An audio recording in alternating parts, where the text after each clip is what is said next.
That's it. There's so much to be done. Marvin? No, I agree, and I think you hit on some of the concerns I have, because the first thought when the question got asked shifted to international and global efforts, and I think you raised the point about how do we bring that back home, and I think we've seen that in the University of Michigan. We have done a lot of work on this kind of innovation. We have a medical innovation center that works with our Global Health Research Center, and they go overseas and they do all this wonderful work. But it's only now people are starting to say, well, what are we supposed to be doing here in our country? The other big force that I see... Marvin, apply to the $1 billion innovation challenge with those ideas and bring them to market. The biggest source of energy I see is our students. There's a tremendous entrepreneurial energy among our students, and this is going in the direction of social entrepreneurism as well. So we now have students who are embracing the entrepreneurial mantra and are developing new tutoring programs in Detroit or new ways of delivering other educational services, and they're viewing this as part of a kind of entrepreneurial effort the same way they are with medical devices overseas. I think some of our issue is going to be how do we organize and unleash that talent, and I think we're experimenting. We have a Center for Advanced Research and Social Solutions that's explicitly an incubator for bringing social science research together with facing major global and national policy issues and trying to look for cross-sector solutions that we can build. And often universities are not good at that. I mean, we often don't have the right connections to make that happen. Well, I want to offer sort of a couple comments building on this around how do we do system design and accelerate some of the changes we want, given the fact that we can't be China for a day, and we don't have an empty whiteboard in our communities. We have thousands of localities and lots of warlords and lots of folks that work in the old system, and so how do we design new systems on top of old systems and deal with incumbents and all that kind of stuff. This, I sort of call it the messy last mile of life, where usually so-and-so doesn't like so-and-so, and all there's different versions of it. And all of this is meant as an and/or set of remarks, not an either/or add to it. But I think we've had a great level of experimentation in the last couple of years around a range of ways to move money, which I think is really critical, particularly to universities who, when we lost $18 billion in earmarks, and I'm not making the case for earmarks, but that was flexible community economic development capital, no matter what John McCain said in most cases. That arts festival in that town was very critical stuff. And part of the grumpiness in Congress is the fact that if you're trying to actually organize votes there, the loss of that as lubricating capital, I think is a significant thing. I'm not making an argument, bring back earmarks, and obviously for a lot of universities, they probably wish that's happening, and I'm not saying build a movement for that. That's not what the Tree Network campaign should be about. Good, because I'd shut your microphone off. Exactly. Not going there. At the same time, I think there's a lot of challenge grants, and they're fantastic, but at some level on the street, there's a bit of challenge grant burnout. So again, this is an and both, not either or. So how do we move from a race to the top model, which works in some cases, to a regions rising together model? So not to rant on too much, but you go back to President Clinton, a lot of discussion around performance-based block grants. It didn't quite make it over the top, 95, 96. And I think if you look at, at what Marvin's point, how do we identify more sources of funding if we're successful, and that's tomorrow, in breaking down some of these silos and creating more flexible funding pools and benefiting from the learning from all of these challenge grants that then we can scale. I mean, I think there's a lot of good things going on, but I don't think we have the, all of the formulas and all of the mixing of how to do the money right yet, but we need to move towards that. Other question? Sticking, yes, sir. I guess both for Luis and Dan, if anybody wants to jump in. What do you see as the synergies from the point of view of universities and regions for economic growth? And we've talked a lot, we've been doing a lot of programs, some of which would seem to be actually for community colleges, not for universities. But what, from a university's point of view, is the synergy, is the where's the value proposition? And likewise, from the point of view of the citizen, what's the value proposition of the university table? Sam, I think there are several, but the most important one in my mind is the synergy that exists between the university's loci of expertise, if you wish, and the key industrial clusters. Now, for every region, this is going to be different. Obviously, I've focused only on the polymer industry in my remarks, which is our strongest suit, but we are engaged in a variety of other clusters in a variety of ways.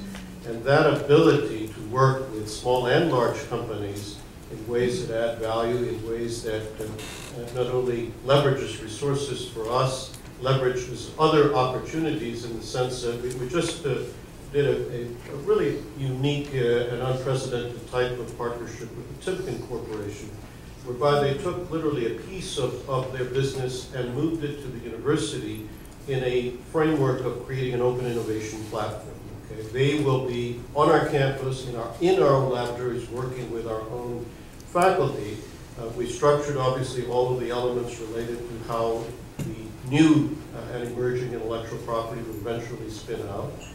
But that's a very powerful type of opportunity that exists in a region which is difficult to attain if you're in Stanford and the company you want to work on happens to be next to MIT, for example. It's not impossible, but it's lost. And after all, these industrial clusters are regionally based. They're not locally based, typically. They are very much regionally based, and that ability to impact them. And if you look at almost any university, they will draw the majority of their students from a geographic area of some degree of proximity, particularly public institutions. And that's, if technology transfer, commercialization, 95% of it is by people moving from one place to another, that's another piece of it. So there's a number of important value-adding elements. The most important one lies at the junction between expertise and an industrial cluster or clusters.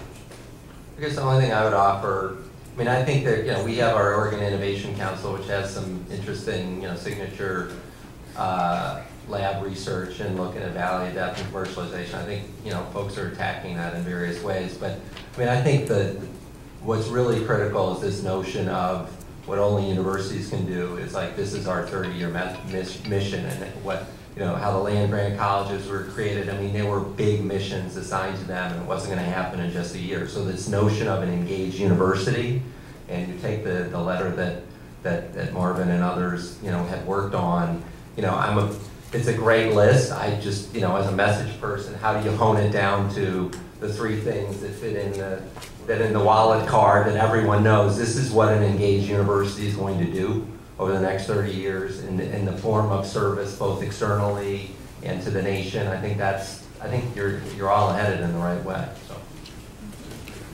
One other comment. I think there's, I agree with my colleagues, and when you look at it from an expertise-based range, we do so many different things. There are lots of different synergies depending on, not just the industry, but as has been mentioned, education, healthcare, social service.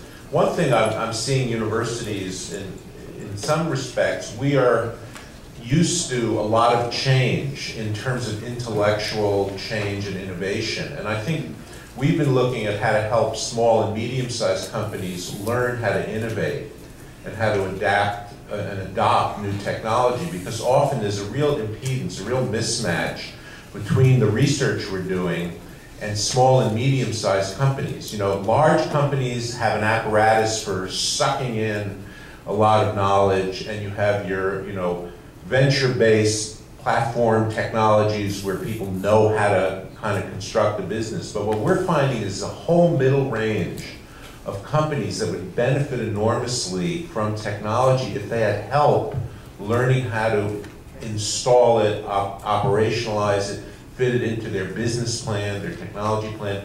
And that kind of tacit knowledge about innovation is something that we often undervalue. And I think we need to find better ways of sharing that in many other parts of our region. And that's the beauty of working with a cluster, because you can identify a group of companies, not an infinite variety of companies, and allows you to focus on those that frankly don't even know the questions to ask And by getting to know them, by interacting with them, by building a network, enables you to begin to not only draw them into that network, to begin to share information, but it enables you to know where might be the loci of placing not only students, but new technology. The second hand just passed, look at that. Amazing. But if anybody has one quick question, we can take it. Yes, ma'am. I'd actually like to follow up on that comment and ask you, maybe Marvin and Luis as well. I mean, when you've seen it work well for these mid-sized companies, I think there's certainly, yes, you gather them, you've offered your sort of workshops to bring faculty together with companies. I'm curious, when you see it work really well, what really is that about? Is it simply creating a forum for convening the conversation? Or are there other mechanisms that go along with that build the efficiency of that collaboration between a culture, which is not necessarily used to being consultative for a solution, and a community of practitioners and companies, mid-sized companies who want outcomes quickly? I'm curious, what kinds of things have you seen that have worked really well? You know, it's all about relationships, and it's all about openness in those relationships. And as I'm sure Marvin or Wayne or somebody would agree, when we work with industry, every deal winds up being its own deal. And if you're not open to that, if you have a cookie-cutter approach, chances are it's not going to work. So for us, I think that the things that have worked best is when we've been building upon a relationship, and a small success will lead to more openness. You know, if they have an issue that we're willing to look at it 2 or 3 different ways rather than only one way, it helps bring about the trust and the opportunity to ask questions openly. And obviously, you know, linking them not only internally within the university, but with other companies, all of that networking element begins to help. But it is ultimately, every deal is its own deal, and it's all about relationships. And when you've got a good one, it just hums. And I very much agree with those statements. I think the other thing is you need some dedicated champions. You need to have some people for whom accomplishing this is their job, and who spend enough time learning how to do the translation, both with the faculty and with companies. You really do need some of those people on hand. Good point on which to end. Let me please thank our panel.